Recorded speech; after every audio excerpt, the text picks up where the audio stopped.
Mr. Speaker, and I yield myself such time as I may consume. The gentleman is recognized.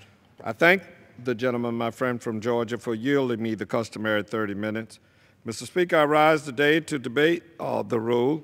This legislation historically focuses on the U.S. Army Corps of Engineers and water resources infrastructure, such as dams and levees, serving as a vehicle to update our core policies and authorize new individual core studies, projects, and modifications to ongoing projects.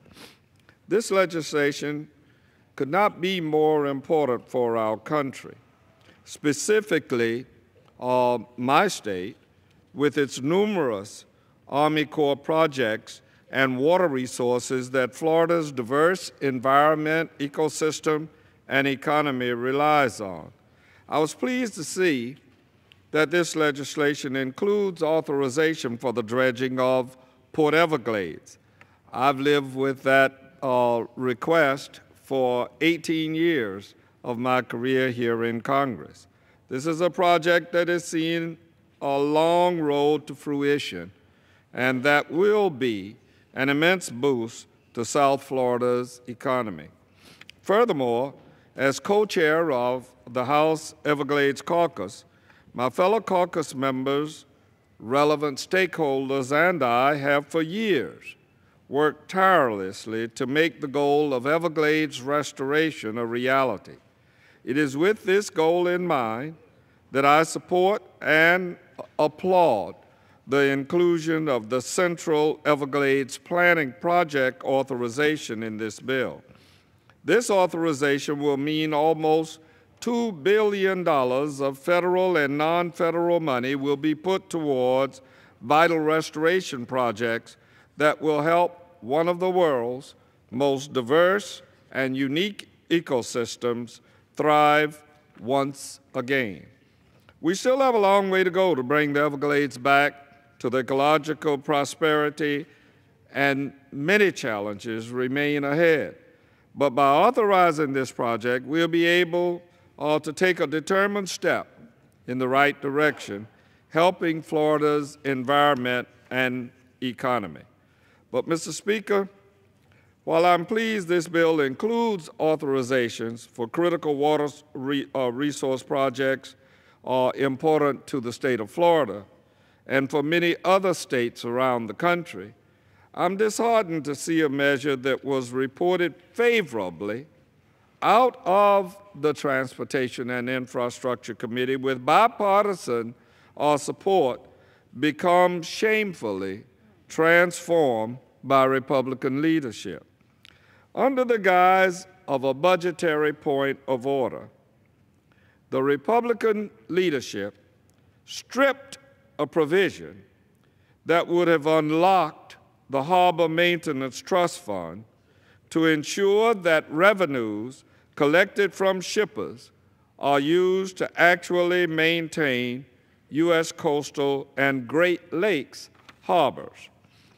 Also, after working in a strong bipartisan fashion to craft a bill that all members could support, and after reporting the bill by voice vote, the majority saw fit to sabotage the good faith negotiating and hard work.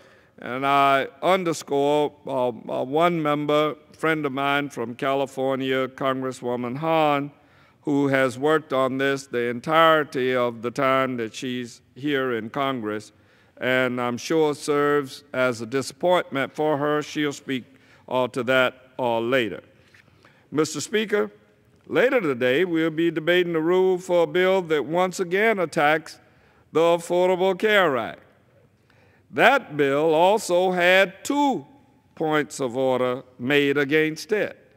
Yet the majority provided that legislation with a waiver against those points of order. With these contrasting decisions, the majority has revealed its hypocrisy. Work in a bipartisan fashion on a major infrastructure bill that gets favorably voice voted out of committee, and leadership changes the bill and provides no waiver. attacked the Affordable Health Care Act, a red meat political messaging bill for the extreme right, and leadership allows a waiver of the point of order so the bill may move forward.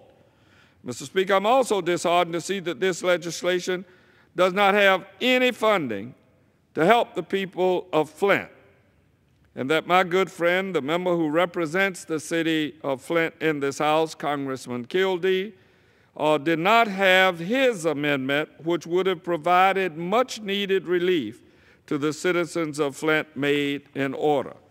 I'm sure, if time permits, he will speak to the issue as well. Congressman Kildee sought this waiver of the rules so that his amendment could be made in order. This request was denied. Mr. Speaker, the majority grants waivers of points of order all the time. I've had the good fortune of being on the Rules Committee, both in the majority, perhaps not often enough in my mind, but also in the minority. And this Congress alone, as in the majority when Democrats were in charge, made waivers when they felt like doing so.